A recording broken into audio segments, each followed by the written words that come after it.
তো বন্ধুরা কেমন আছেন? আশা করি সবাই খুব ভালো আছেন, আমার পরিবারের সঙ্গে যুক্ত আছেন। তো আজকে যে টপিকটা নিয়ে কথা বলবো, টপিকটা হচ্ছে খুব একটা ভাইটাল টপিক। মানে অনেকে ভুল করে এইরকম জিনিসটা, অনেকে বলে না ঠিক আছে।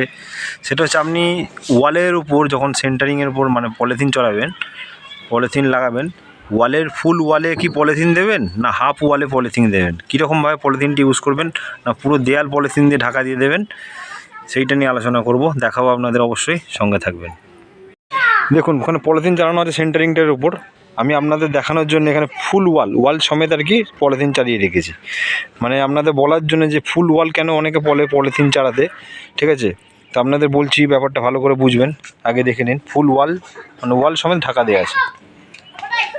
এরকম ফুল ওয়াল মানে ওয়ালটা পুরো পেপার দিয়ে ঢাকা দিয়ে দেওয়া হবে। এরকম কেন বলে, অনেক ইঞ্জিনিয়ার আছে এরকম বলে, অনেক মিস্ত্রিরা এরকম করে যে ফুল ওয়াল একদম পুরোটা পলিথিন পেতে দেয়, কোনো জায়গায় ফাঁক ফোঁক রাখে না।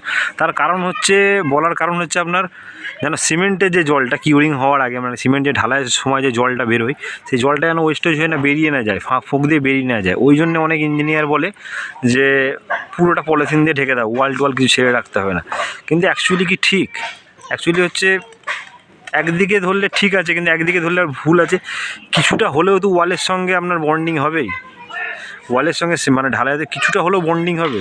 কিন্তু পুরো যদি পেপার পেতে দেন কিছু বন্ডিং হবে না, হয়তো সিমেন্ট জলটা থেকে যাবে, কিন্তু ওয়ালের সঙ্গে কিছুটা হলেও বন্ডিংটা হবে না। ওই জন্য সবসময় চেষ্টা করবেন, কীভাবে আপনাদের দেখাচ্ছি, এরকম পুরো ওয়াল চাড়াবেন না, ঠিক আছে? আপনাদের দেখাচ্ছি আমি কীভাবে চাড়াবেন।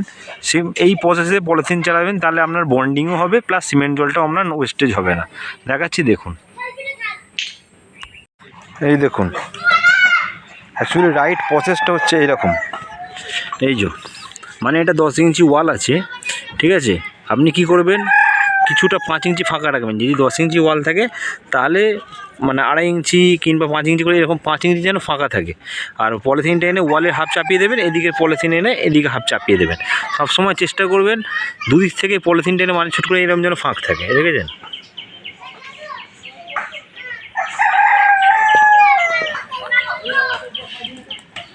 এরকমভাবে যদি 5 ইঞ্চি ওয়াল থাকে, সেম এরকম প্রসেসে এই যে 5 ইঞ্চি ওয়াল থাকলেও 1.5 ইঞ্চি করে চাপিয়ে দেবেন, 1 ইঞ্চি 1.5 ইঞ্চি করে চাপিয়ে দেবেন, যেন কিছুটা পলিথিন ওয়ালের উপর চেপে থাকে। তাহলে কি বলুন তো, সিমেন্ট জলটা আপনার ওয়েস্টেজ হবে না।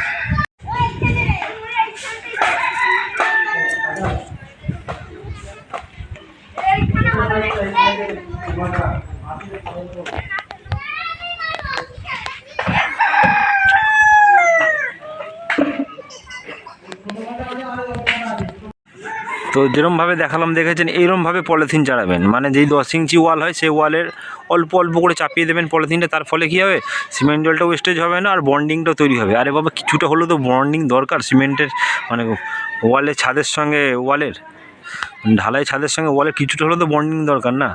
মানে একটু মজবুত না হলে তো হবে না, একটু তো কামড় নেবেই। কিন্তু যদি পলিথিন আপনি পুরো ওয়ালের মাথায় দিয়ে দেন, কামড়টা নেবে না, ঢালাইটা আলাদা হয়ে যাবে, ওয়ালটা আলাদা হয়ে যাবে, পুরোপুরি আলাদা হয়ে যাবে। হ্যাঁ, হয়তো সিমেন্ট জলটা বেরোবে না, কিন্তু এইটা করলে কি বলুন তো, আপনার সিমেন্ট জলটাও বেরোবে না, আর বন্ডিংটা হয়ে যাবে। সিমেন্ট জল বেশি কোথা দিয়ে বেরোয়? সিমেন্ট জল বেশি বেরোয় ঠিক ঢালাই মানে সেন্টারিং আর ইটের গাঁথনির যে শেষ, যে মানে এটা গা দিয়ে পাটাটা মারা হয়, ঠিক ওই পাটাটার ফাঁক দিয়ে কিন্তু সিমেন্ট জলটা বেরোয়।